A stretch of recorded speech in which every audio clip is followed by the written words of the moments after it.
Այսպիսի կոչերով են Ռուսաստանաբնակ հայերը դիմավորել վարչապետ Նիկոլ Փաշինյանին։ Նրանք հավաքվել են Մոսկվայում Հայաստանի դեսպանատան մոտ,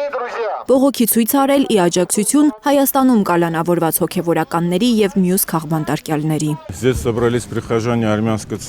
Այստեղ հավաքված ենք հայ առաքելական եկեղեցու հետևորդներով, որպեսզի դատապարտենք Հայաստանի իշխանության անօրինական եւ հակասահմանադրական գործողությունները։ Նրանք կալանավորել են հայ եկեղեցու որդիներին, որոնք իրենց ձայնը բարձրացրել են եկեղեցու պաշտպանության համար։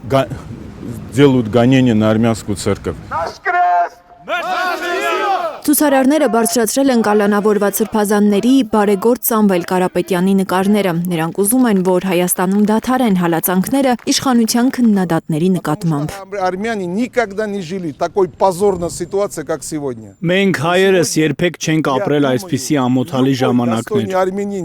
Իրեն հայ համարող ցանկացած մարդ կարծում եմ պետք է ոտքի կանգնի, հայտնի իր դժգոհությունը տեղի ունեցողի մասին, որովհետև նրանք ոտնահարում են մեր հավատը, մեր կրոնը, մինչև վերջ ենք պայքարելու մեր եկեղեցու համար։ Մինչև վերջ, որպեսզի Հայաստանը չարժանանա Ուկրաինայի ճակատագրին։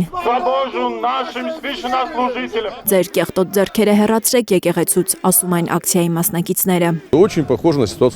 Ուկրաինայում էլ նույնը տեղի ունեցավ։ Եվ ինչով ավարտվեց։ Ես չեմ ուզում, որ Հայաստանն էլ Ուկրաինայի պես դառնա հերթական հակառուսական նախագիծը։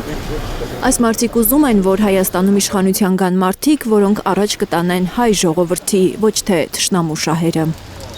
Լիլիթ Գասպարյան, Անի Ղանդիլյան, Հայլուր։ Հայաստանում եւ աշխարհում տեղի ունեցող իրադարձությունների մասին առաջինը իմանալու համար բաժանորդագրվեք մեր ալիքին, սեղմեք զանգակը, որ բաց չթողնեք ամենակարևորը, ամենահրատապն ու հետաքրքիրը։